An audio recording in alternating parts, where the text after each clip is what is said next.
Question number 8 of exercise number 1.3. A cement company earns a profit of rupees 8 per bag of white cement sold. एक cement company है जो 8 rupees पर bag को sold करने पे, बेचने पर, वाइट सीमेंट को का एक बैग सोल्ड करने पर 8 रुपीज़ का प्रॉफिट लेती है and a loss of rupees 5 पर bag of grey cement sold. But grey cement को सोल्ड करने पर उसको 5 रुपीज़ पर बैग के हिसाब से लॉस होता है. तो आपको बताना है कि the company sell 3000 bags of white cement.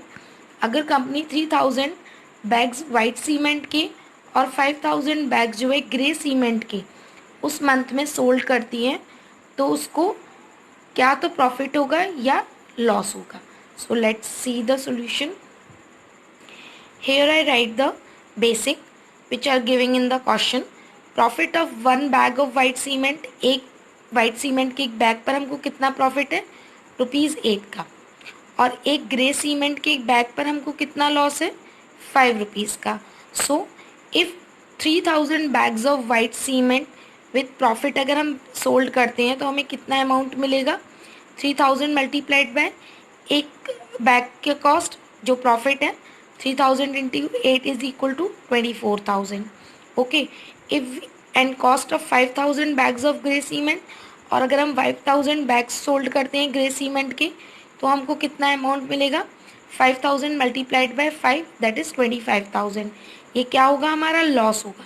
So here we see कि there is loss is greater than profit. Loss ज़्यादा का हो रहा है, ग्रेट प्रॉफिट कम का हो रहा है. So here loss is greater than profit. तो अब हमको क्या होगा? लॉस होगा. So total loss after selling the cement. Total loss हमको कितना होता है जब हम सीमेंट को बेचते हैं तब? 25,000 माइनस 24,000 दैट इज़ 1,000 रुपीज़ का. हमको 1,000 रुपीज़ का लॉस होता है जब हम 3000 बैग्स वाइट सीमेंट को और 5000 बैग्स ग्रे सीमेंट को बेचते हैं तब. Now come to the B part. Now the B part is, what is the number of white cement bags it must sell to have neither profit nor loss. Means हमको white cement के bags के कितने bags sold करने पड़ेंगे कि हमको ना तो प्रॉफिट हो ना ही लॉस हो.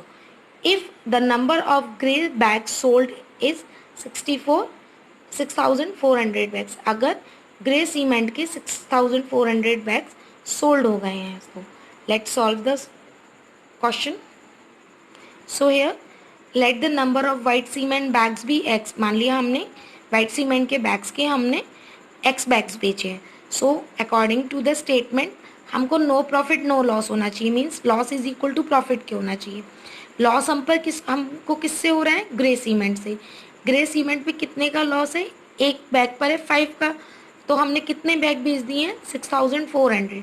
तो 6,400 का मल्टीप्लाई करेंगे 5 से इज इक्वल टू प्रॉफिट कितने का है? 8 रुपीज़ पर बैग का.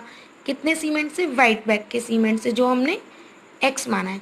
सो now we solve it. X is equal to 5 multiplied by 6,400 या 6,400 डिवाइडेड बाय 8. 8 8 जो 64. तो 800. 8 5 जो 40 एंड 00. So 4,000 bags. मीन्स हम 4,000 बैग्स जो है जब वाइट सीमेंट के सोल्ड करेंगे तब हमको नो प्रॉफिट नो लॉस होगा. So the conclusion is we sold 4,000 bags of white cement to have neither profit nor loss.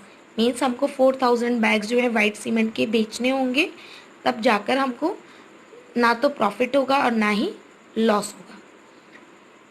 I hope students you all are understood this question very well.